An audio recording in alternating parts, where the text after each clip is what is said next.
She did not scream when she found her husband face down in the Powder River. She only screamed when she saw Eli McCree come riding out of the dust the next morning. Lily Hart had been a widow for 3 months, and in Sheridan, that was already long enough for folks to forget your name. But the fear in her eyes that morning made every ranch hand on the street look twice. Even if none of them had the courage to ask why she had ridden through town with her dress torn and her hands shaking, she did not stop for anyone. She rode straight past the blacksmith, past the saloon, where 2 men spat tobacco at her horse, past the church steps, where the preacher gave her a pity nod she did not trust. She kept riding until she reached the one ranch everyone said belonged to a man who feared nothing. If this man turned her away, there would be nowhere else to go. Eli McCree. Most folks in Sheridan only whispered his name. Some called him a quiet storm. Others said he was the reason the old Bozeman Trail still had a sheriff. But what people agreed on was simple.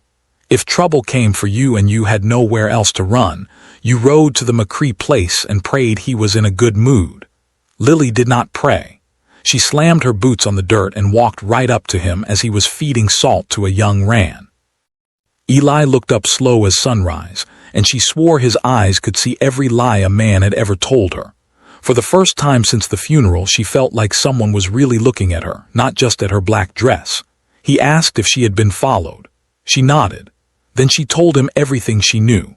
The cut fences at her ranch near the foothills of the Big Horn Mountains, the rocks tossed into her well, the shadow that walked past her window at midnight.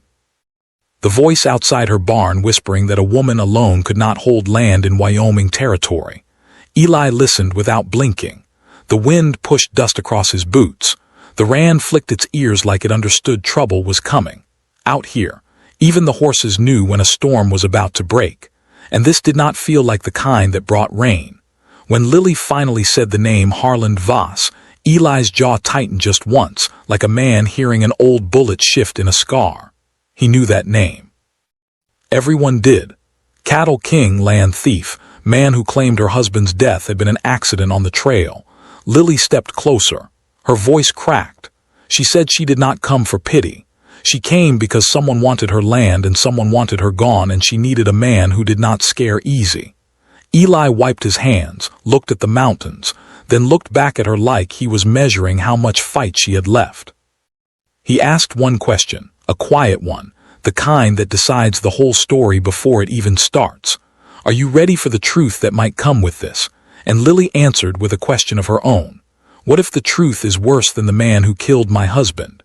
Eli saddled up without another word, and Lily rode beside him all the way back to Hart Ranch, trying not to picture the look she had seen in his eyes when she said the name Harland Voss. It was not fear. It was something colder, like a memory he did not care to revisit. By the time they reached the ranch, the afternoon sun was melting into that harsh Wyoming gold that made every shadow look sharper than it should. Lily kept talking to stop her mind from chasing ghosts. She pointed at the leaning fence, the scattered hay, the thump she had heard behind the barn. Eli only nodded, crouching to study footprints she had not noticed before. He did not explain anything. He never did, but when he straightened up, she saw it. Confirmation. Someone had been here. He walked to the front porch where a big bale of hay sat half-broken, leaning against the old storage box Lily had been trying to drag that morning. She felt embarrassed just remembering it. She had grunted and pulled at that thing for a good 10 minutes before giving up. Eli tapped the side of it, testing the frame, then looked at her with a tiny smirk. It is too big for you to drag. Too big. Just sit on it so I can see what is wrong with these braces. The way he said it made her roll her eyes, but her pulse still jumped a little. It was unfair how easy it was for an older man to do that, especially one who barely talked. She stepped toward the hay bale, lifted her skirt just enough not to trip, and got ready to sit so he could check the wood joints under it. That was when she heard it, a soft, dry, shaking sound, something like beans rattling in a tin can. It came from right under her boots. Lily froze, her breath caught in her throat. She glanced down. A fat rattlesnake slid out from the straw, its tail twitching, its head rising, eyes fixed on the place she had been about to sit. She gasped and stumbled back, heel catching the edge of the porch, and she pitched backward hard. Eli reached for her on instinct, and they both nearly went down. his arm locked around her waist to keep her upright, her hands clutching at his shirt as she pressed into his chest. Only then, with her breath still shaking against him, did he draw his revolver. One clean shot cracked the air. The snake dropped without even a twitch. Lily stared at the dead thing lying exactly where her legs had been. If she had sat down one heartbeat sooner, this story would have ended on that porch. Her skin crawled, her stomach flipped, and for the first time, she wondered if the snake had truly wandered there on its own. Because when Eli picked up the body to inspect it, his face shifted in a way that made her blood run cold. Why did the snake have a rope mark around its tail? Eli held that dead rattlesnake like it was a clue from a crime scene, not an animal. Lily watched his eyes narrow, calm, but sharp, the way an old tracker studies a print in the mud. He turned the body slightly, and there it was again. A thin line pressed deep into the scales on the tail, almost like someone had tied the snake up, carried it, and dropped it exactly where she was about to sit. Lily felt the hair on her arms rise, not from fear this time, but from anger. She thought she had buried with her husband. Someone wanted her gone. Someone wanted her scared enough to run or careless enough to die. And that someone knew exactly where she lived, where she walked, and where she sat in the mornings when she drank her coffee. Eli set the snake down and dusted his hand slow and steady. He did not raise his voice. He did not curse. He did not even look surprised. He just looked tired of men who believed they owned the whole territory. He asked Lily if she had noticed anything missing, anything moved, anything out of place. She shook her head, though she remembered the hay bale leaning wrong and the fence rails tucked under it like someone had handled them in a hurry. Eli walked around the porch studying boot marks. Lily followed, watching how he pointed with his chin at scuffed dirt, broken straw. Little things she would never have spotted. Then he picked up one single boot print near the corner of the house, a print with a deep notch in the heel, the same kind of heel she had seen on the boots of Harlan Voss's trail boss. She swallowed hard. Eli did not say the name. He did not need to. Lily said it for him. It is Harlan. It has to be. Eli wiped his palms on his jeans, looked toward the far tree and let the silence fall between them. Some things do not need saying. Both of them already knew the only name that fit those tracks. He told her they would not wait for the next snake. They would not hope the sheriff would help.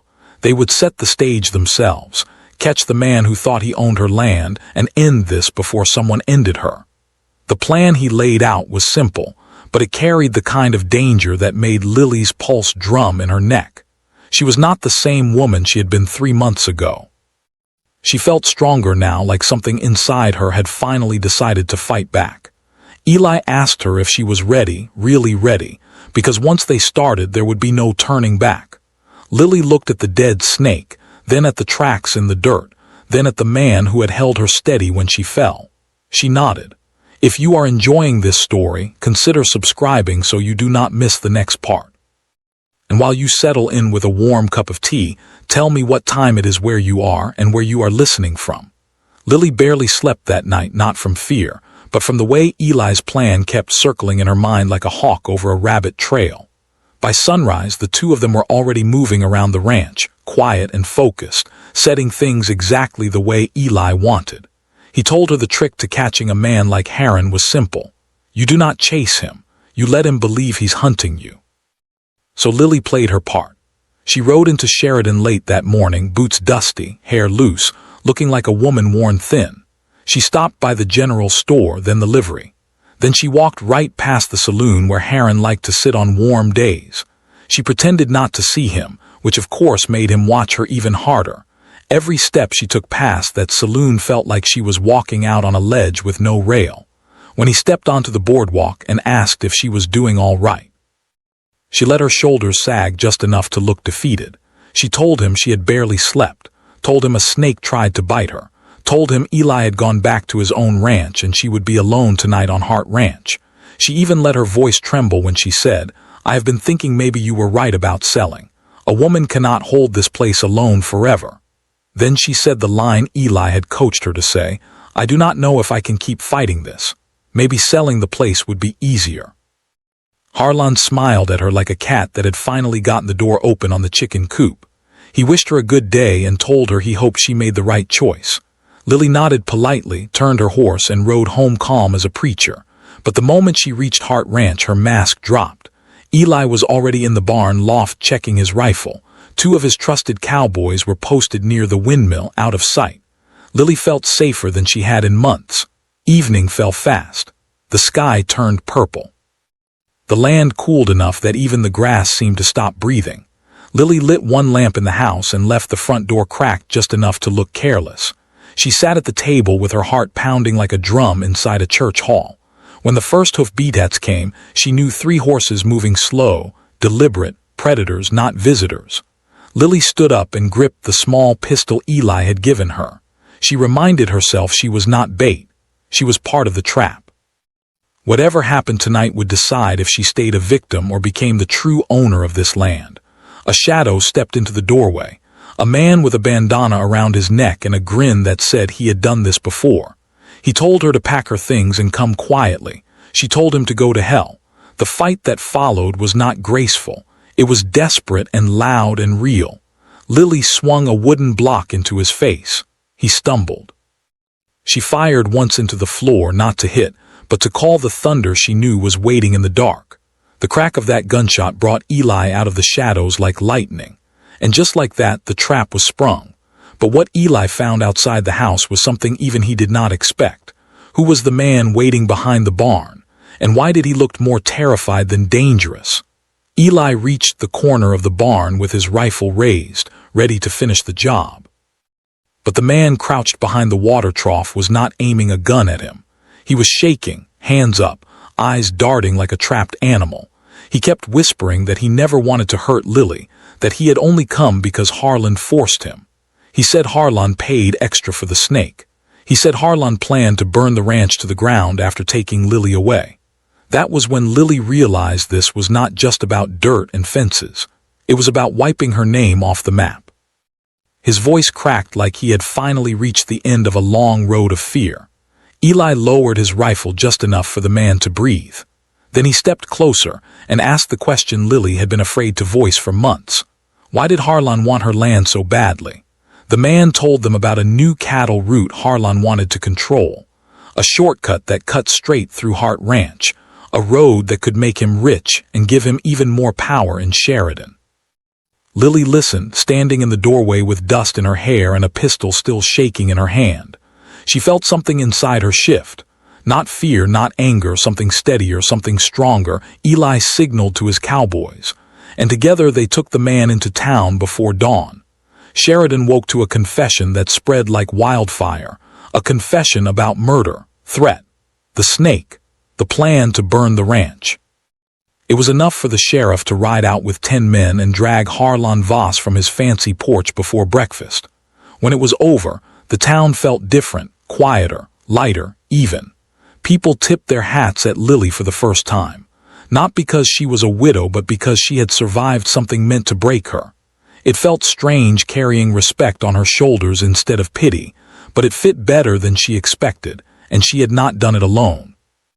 Later that evening, Lily and Eli sat on the same hay bale where the rattlesnake had waited for her. The sky over the Big Horn Mountains was the kind of soft gold you only see after a storm clears. Eli told her the land had a way of testing people, the same way life tested people. He said, "You do not get to choose the hard days, only the way you stand through them." Lily smiled at him. She told him she was tired of standing alone. Eli did not say anything. He did not speak for a long moment. Then he turned her hand palm up, tracing the calluses she had earned these past months with his thumb, slow and careful before closing her fingers inside his own. And maybe that is the lesson in all this. Sometimes life knocks you down so you can see who will help you back up. Sometimes fear shows you the strength you did not know you had. Maybe you know that feeling yourself. The moment you look back and realize you lived through the thing you thought would finish you. And sometimes the person you trust most arrives the moment you stop running. Before we move to the next story, I want to ask you something. What would you have done in Lily's place? And who would you hope to have standing beside you when the trouble comes? If you felt something from this story, give this video a like and subscribe so you don't miss the next chapter. Now, take a sip of your tea, settle in, and tell me where you're listening from.